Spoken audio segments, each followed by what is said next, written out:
cordial saludo a la estimable teleaudiencia.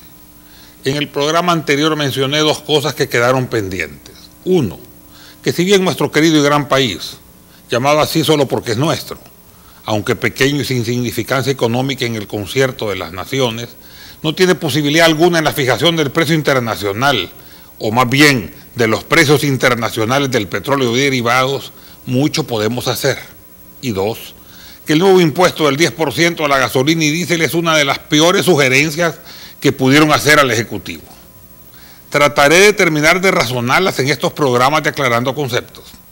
Al contestar la primera, si bien no podemos influir en los precios internacionales del petróleo y derivados, sí podemos racionalizar su importación, transformación, venta y consumo en nuestro país.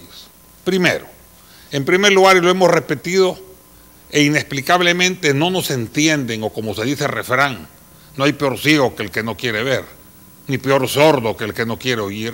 El precio del crudo de referencia debería ser el crudo que se importa, no usar el WTI, que es el más caro del mundo y que de ahí no procede. La mayoría de petróleo y derivados provienen de Sudamérica, especialmente Venezuela, y de México, con precios considerablemente más bajos que el crudo de referencia que se usa para fijar costos y precios. Como un ejemplo, el 13 de noviembre del 2007 el crudo Brent de Londres se cotizaba el barril a $92.08, el West Texas Intermediate de los Estados Unidos a $95.93, mientras que el de Venezuela se cotizaba a $83.53, esto es más de $12 menos el barril. Traer crudo de Venezuela y poner de referencia un crudo más caro que no se trae, distorsiona los márgenes de ganancia, los costos, los precios de venta y hasta los impuestos de la renta. Esto naturalmente encarece aún más los productos obtenidos. El precio de referencia debe estar basado en el precio del petróleo comprado. Si se compra a Venezuela, a México y Ecuador con precios sustancialmente más bajos, deben utilizarse estos como crudos de referencia, igual que con los derivados. Segundo, liberando la importación de petróleo y derivados en el gobierno de Cristiani se perdió la oportunidad de un señoriaje por la importación centralizada. La liberación de los combustibles sacrificó ingresos al Estado que podrían servir ahora para abaratar los precios o para realizar obras sociales.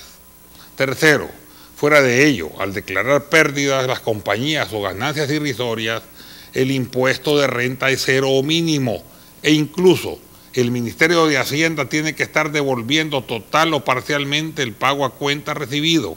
O sea, que el ingreso tributario para el Ministerio de Hacienda de renta de las petroleras es negativo o insuficiente. Hay que devolverles todo, o al menos parte del impuesto retenido, y no se recibe nada nuevo. 4. No hay duda que el gobierno salvadoreño, aún de acuerdo a una filosofía liberal de la economía, no puede fomentar o permitir una total libertad de precios cuando la ley de la libre competencia no está actuando en su justa dimensión y la ley de la oferta y la demanda se ve en alguna forma menoscabada por un claro cártel oligopólico. Debe abrir el mercado, fomentar la competencia real y negociar con las transnacionales existentes. Quinto, debe tratar de que el precio baje para provecho del consumidor y de recibir impuestos sobre renta positivos. Así no tendría necesidad de aumentar aún más los impuestos a la gasolina y el diésel.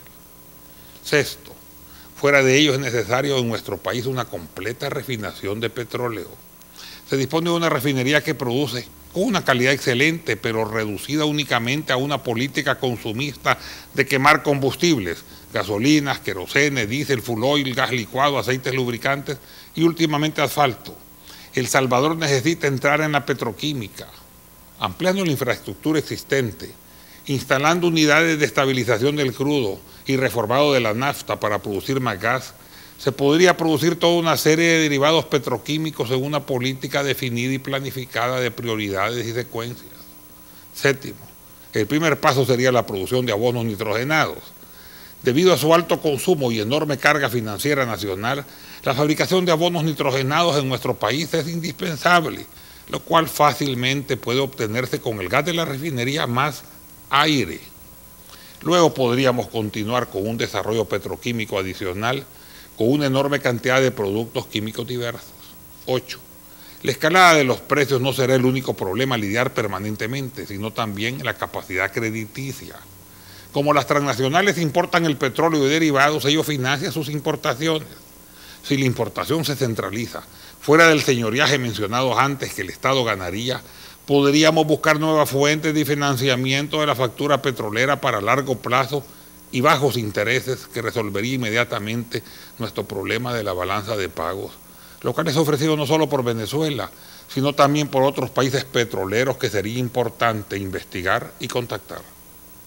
Tenemos que pensar en función del país, y el petróleo, en lugar de ser una carga, podría coadyuvar al desarrollo estratégico de nuestro país.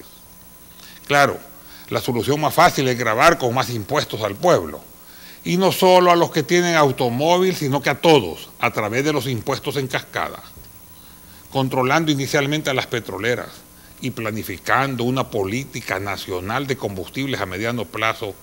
No habría necesidad de nuevos impuestos.